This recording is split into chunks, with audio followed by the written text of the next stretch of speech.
screens. They make fancy audio transfer equipment. For the past several years, he's also involved in several modding communities, both in hardware and video games. He started Austin-IGDA, and his work has been recently featured on festivals, 2 different Alamo Drafthouse cinema locations, because they are in fact based on 2 different Alamo Drafthouse cinema locations. At Fantastic Fest Arcade, people could play Let's Forget 2. Yes. In the same bowling alley where you can go bowling, you can also bowl against other zombies. His website is ZapWizard.com. Please welcome Joshua Driggs. So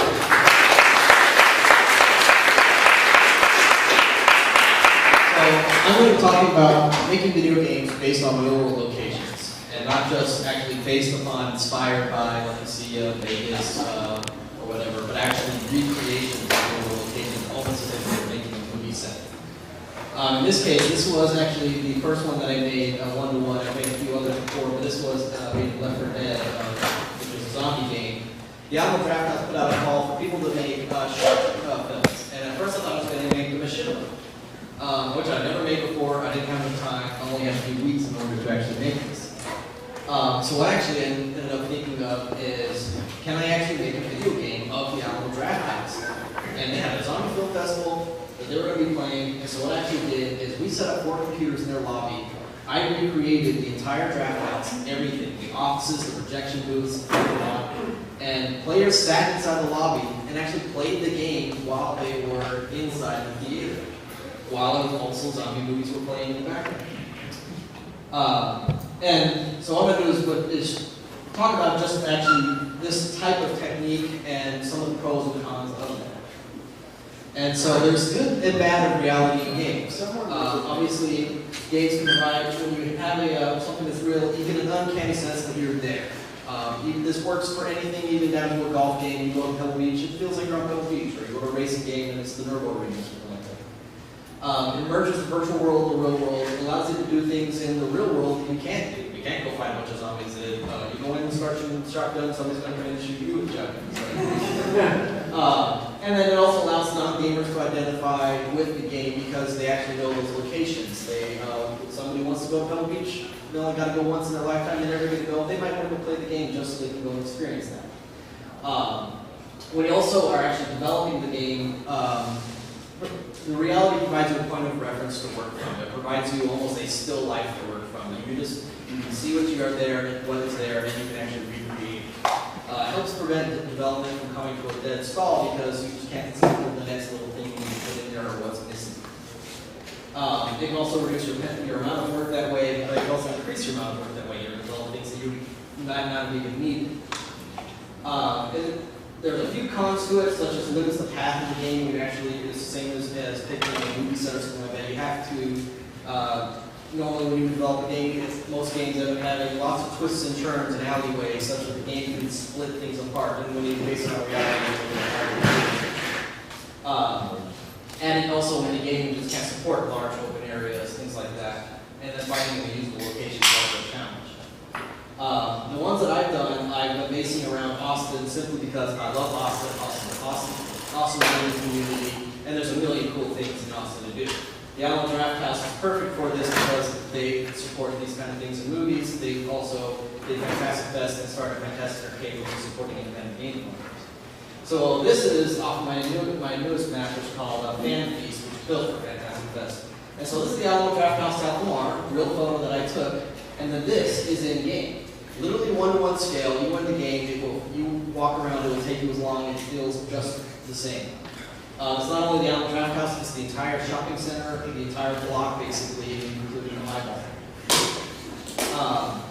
And then what he was saying, we actually had, because the Alamo Drafthouse actually wanted me to make this game for them, because I had made the first one for the Lake Creek location, I got to work with them as they developed the event. And so we had people playing the event, but not only was people sitting here playing the games, but literally the chairs and the computers that they were playing on were in the game. So as if the zombie apocalypse happened just minutes after you left. But that's because I actually helped them set up the tables and chairs the week before, and they was able to go in, pump it into the game, and turn it around that quickly. Now, we talk about like getting started on actually doing this. Determining location, collecting reference data, choosing a game engine. There's many out there you can do. There's UDK, there's Unity, there's the Source engine, which is for definite Half-Life, things like that. And CryEngine, I've done CryEngine can do even huge areas. I've done the island they filmed Castaway on, the entire island inside the game engine. I've done 16 square kilometers of real chunk of Korea. So this can be extended to a huge scale. And there's different tools for the job. I'm actually using Google SketchUp because it's an architecture geocaching program that allows you to run a geo-reference program that allows you to take satellite photos, bring them in, and they also have 3D buildings. They just updated in Google Earth and put in 80 million trees. You know, they're actually building a game world based on reality. Look at that. Other things, Photoshop for your textures and game specific others like Hammer and Sandbox, things like that. And then my tips are read every tutorial you can find. There are, even if this tutorial is not related to your game engine, if it's related to something that you're thinking about doing, read it. There will be tips in there that you can learn. Start small, work your way up. The Lake Creek map I made was just a theater and just a parking lot. It took me I guess 6 weeks to build that map. The other one took 4 months basically, and it was about 20 times as large. And then use pre-made assets whenever possible, especially if you're using a game engine like Left 4 Dead, where there's lots of assets already in. And then sources of real-world data. Satellite images, Beam, Yahoo, others provide satellite images. The same places also provide aerial photographs. Street View and Flickr and Picasa all have geo-reference pictures. And blueprints, floor plans.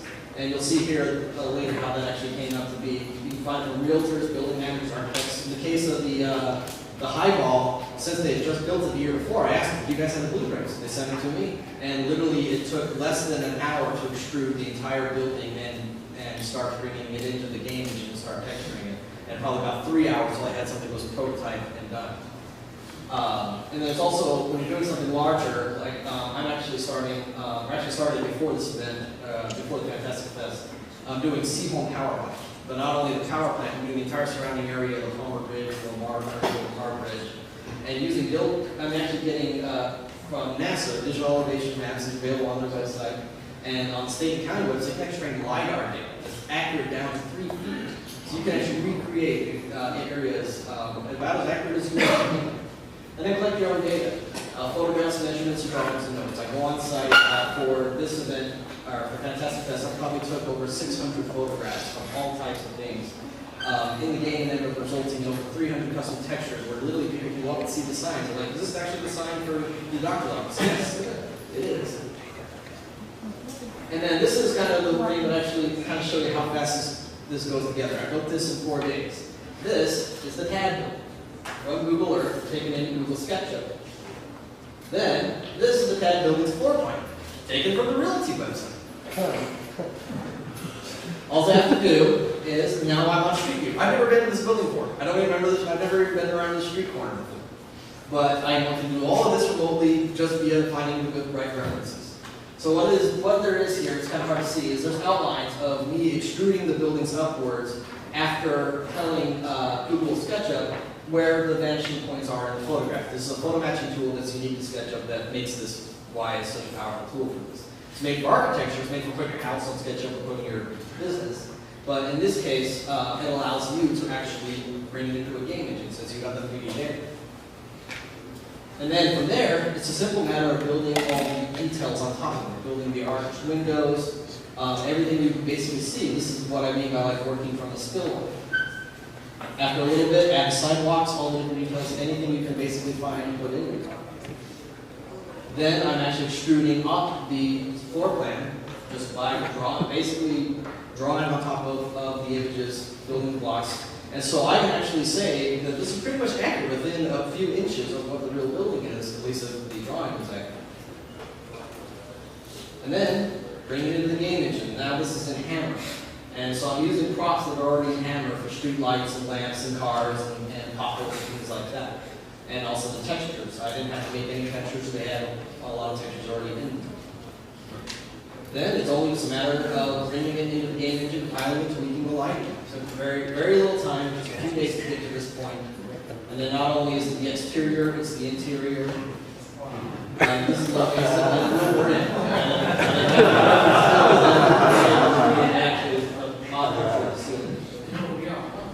Yep. And so yeah, it would only take just a little skip in order to make this into a zombie-based game, into a Counter-Strike game, into any kind of basically game you want to make. You can make funky stuff on Windows or whatever you want.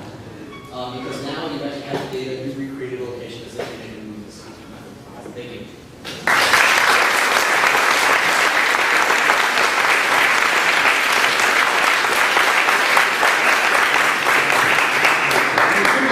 Time before we figured out exactly why it didn't last. But yes, we made a model of the room you're sitting in before he even was here.